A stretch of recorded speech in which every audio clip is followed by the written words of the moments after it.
প্রিয় সুধী, আসসালামু আলাইকুম। ইসলাম ধর্মের ইতিহাস সংক্ষেপে বর্ণনা করার চেষ্টা করব ইনশাল্লাহ। সূচনা: হজরত আদম আলাইসাল্লাম থেকে ইসলামের ভিত্তি। ইসলামী বিশ্বাস অনুযায়ী ইসলাম কোনো নতুন ধর্ম নয়, এটি মানবজাতির প্রথম ধর্ম, যা আল্লাহ প্রেরিত প্রথম মানুষ ও নবী হজরত আদম আলাইসাল্লামের মাধ্যমে পৃথিবীতে প্রতিষ্ঠিত হয়।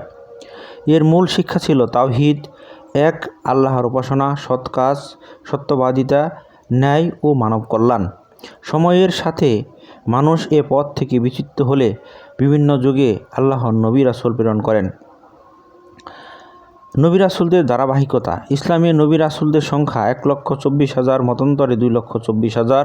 তাদের মধ্যে প্রসিদ্ধ কয়েকজন, যেমন হজরত নূহ আলাইসাল্লাম, হজরত ইব্রাহিম আলাইসাল্লাম, হজরত ইসমাইল আলাইসাল্লাম, হজরত ইসহাক আলাইসাল্লাম, হজরত ইয়াকুব আলাইসাল্লাম, হজরত দাউদ আলাইসাল্লাম, হজরত সুলাইমান আলাইসাল্লাম, হজরত মুসা আলাইসাল্লাম, হজরত ঈসা আলাইসাল্লাম এবং শেষ নবী হজরত মুহাম্মদ সাল্লাল্লাহু আলাইহি সাল্লাম।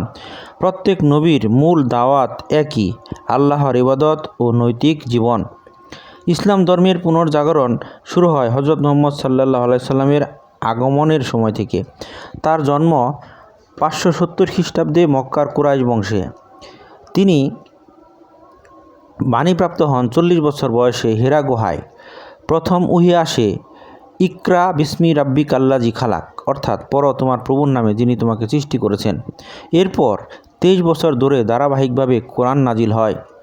মক্কা জীবনের দাওয়াত 13 বছর।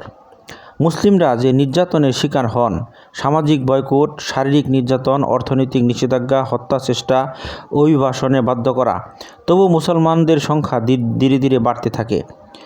হিজরত: মদিনায় ইসলাম প্রতিষ্ঠা 622 খ্রিস্টাব্দে। মক্কার নির্যাতন বাড়লে আল্লাহর নির্দেশে মুসলমানরা মদিনায় হিজরত করেন। এখানেই প্রথম ইসলামী রাষ্ট্র প্রতিষ্ঠিত হয়। হজরত মুহাম্মদ সাল্লাল্লাহু আলাইহি সাল্লাম রাষ্ট্রপ্রধান ও ন্যায়বিচারের প্রতীক হিসেবে পরিচিত হন। মুসলিম, ইহুদি ও অন্যান্য জনগোষ্ঠীর জন্য মদিনা সনদ গঠন করা হয়। বিশ্বের প্রথম লিখিত সংবিধান হিসেবে এটি পরিচিত। গুরুত্বপূর্ণ যুদ্ধসমূহ: বদর যুদ্ধ 624 খ্রিস্টাব্দে মুসলমানদের প্রথম বিজয়। উহুদ যুদ্ধ, খন্দক যুদ্ধ, বিভিন্ন বিজয় ও চুক্তির মাধ্যমে ইসলাম শক্তিশালী হতে থাকে।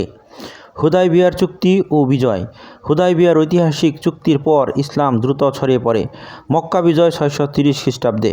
শান্তিপূর্ণভাবে মক্কা দখল, কাবাঘর, মূর্তি মুক্ত করা, সর্বজনের জন্য ক্ষমা ঘোষণা করা।